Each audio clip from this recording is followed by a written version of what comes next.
The only other thing I was going to cover was this great article that I saw about from Bounding Into Comics about Phoebe Waller-Bridge taking over Tomb Raider, which just brought a real chuckle to me. I'll share it. It's probably the easiest way to do it, actually. Give me just 1 second. Oh, it's the bestest news you can get.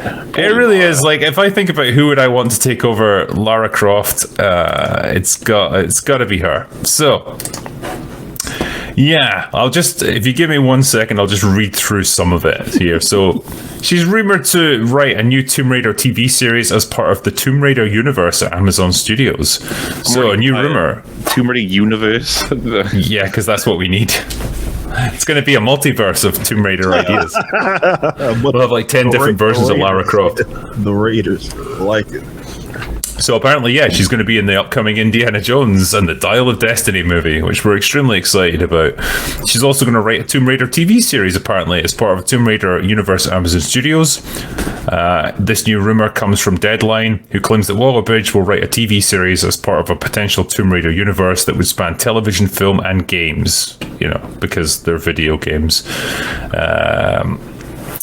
Yeah, she could also be involved in the potential movie. So... yeah. I'm just getting this. Oh god, it's killing me here. I don't think they know what to do with this character, man. Like, really anybody, it seems these days. I don't think they know what to do with Lara Croft. Like, even game. They haven't known since they did the rebooted version of Tomb Raider, because I tell you, man, if you compare the Lara Croft that we have now in the games to what she was in those early games back in the 90s and the 2000s, she's a completely different person. Yeah. And she's nowhere near as cool. She's nowhere near as likable. She is just a generic action star with daddy issues who cries and mopes her way through most of her games and just bears no relation to Lara Croft. Yeah, I think that's the intriguing thing, but I think that also, unfortunately, gives them that kind of, segue into modernizing kind of her, which is, she's not a character that necessarily needs that, but it does seem like they're kind of going to lean more so in on like, she's doing this for the reasons of like justice and trying to kind of retrieve artifacts to return them to her, to return them to the rightful cultural kind of like, as opposed to when she used to be just doing it for the thrill of it all, and was more of like, if you're gonna call her like, it's more of an anti-hero than anything. So if that's the direction that they're going, which all signs point to that, yeah, it's not going to be Lara Croft. It's not going to be Tomb Raider. It's just going to be some chick going about kind of living out whatever kind of movie or TV or game script fantasy of whoever's writing it, Waller-Bridge included, I guess. That's exactly it, man. Like, when I look back at those original versions of Lara Croft, she was pretty edgy when you look at her in modern context, man. Because she was straight up like, yeah, I'm just gonna go and plunder these tombs and keep all this stuff for myself. Yeah. What are you gonna fucking do about it? It's mine now, She's more of an anti-hero than anything, but I guess that can't happen anymore. It's not. They don't want that sort of approach with a lot of, I guess, the female heroes are kind of suffering kind of through that, where they can't be like I guess edgy in the modern sense. I guess people are afraid to write them as such. I don't really know what it is, but yeah, they're going in a more predictable, modernized direction for Lara Croft, and that's just not the move at all. But yeah, doing it for the thrill. If she's not doing it for that reason anymore, then it's not Lara Croft. It's just some chick, kind of, again, her in name only.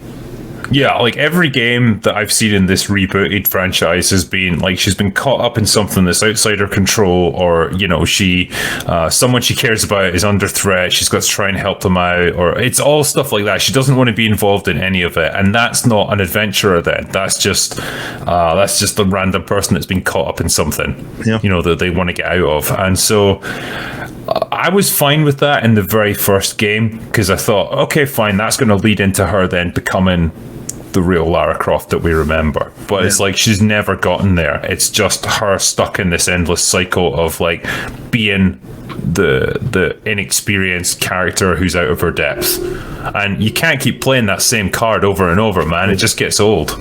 True, 100%. Like, yeah, I don't understand it. But they're not going to let her be her. I didn't even know that there was going to be more of a like I said, that sounds kind of just hilarious, the whole universe aspect of the Lara Croft verse, the Croft verse, the Croft verse, whatever they're gonna call it. I guess that's what the people want over at Amazon Studios. Whatever, man. It's probably. I mean, they haven't had too much luck with the movies. Like, I kind of like the first Angelina Jolie one. I think I remember if you're gonna pick an actress to play Lara Croft, I think she's probably the best choice in the early 2000s. Yeah, and it was fun. It was pretty tongue in cheek. It was all right. You know, the second one was pretty boring, and then when they did the new one with like, what was it, Alicia Vikander? That was weird. It just felt like she became like a background character in her own story. Like, she had no real agency and she had no real presence on screen. She just always felt like she was ashamed to be there somehow. I don't know, man. Maybe it's the wrong actress. Maybe the script was a bit weird, but it just made no impression on me. I watched that film and then forgot about it like 5 minutes later. And so now what they're talking about here with Phoebe Waller-Bridge writing it, like, she's a comedy writer. That's how she cut her teeth as a writer. She did Fleabag over here in the UK. Then she did like, oh Christ, what's it called? It was like a kind of spy spoof thing. Oh, I'm trying to remember what it was called. Chat will probably be able to help me out on this one.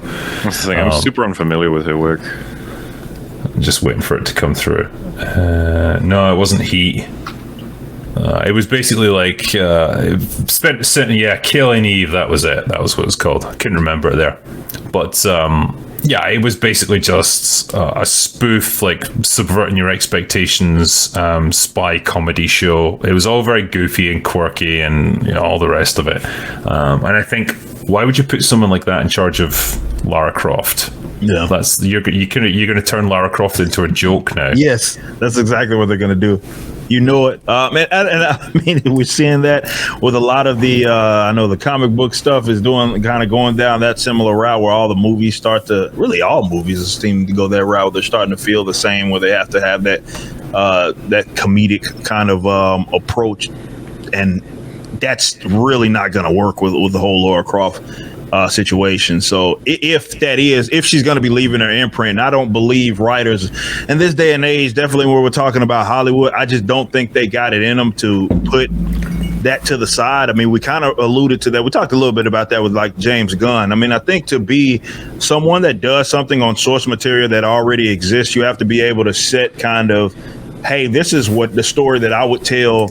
But if it doesn't make sense for that character, I can't put him in that environment just for the sake of leaving my imprint on it. And I just don't think a lot of people in this day and age, particularly in a really mainstream anything, they just have it in them. It's like, I don't know if it's like just cockiness, like, hey, I have to leave my imprint on whatever it is that I'm creating.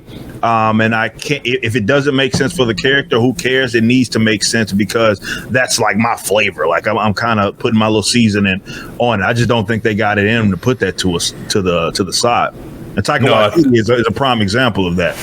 Oh, absolutely. I think ego plays a huge part in it for a lot of these people, and it seems to almost go like without saying now, like, oh yeah, of course, like this character has to be adapted to represent me as a writer. Like they have to be partly me on screen. Probably Velma is a great example of that with Mindy Kaling. It's like, okay, you've changed the race of the character, you've completely changed their personality because she's like an idealized version of you. It's just you stroking your own ego and putting this character in this show.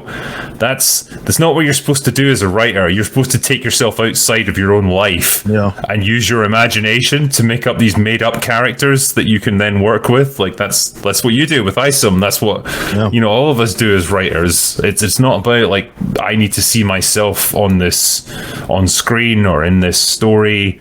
I'm just there to tell a story that's appealing to people and to me, whatever. it's just like, that culture in Hollywood just seems to have really changed over the past 5 or 10 years, and it's a weird situation we find ourselves in now. Yeah, 100%.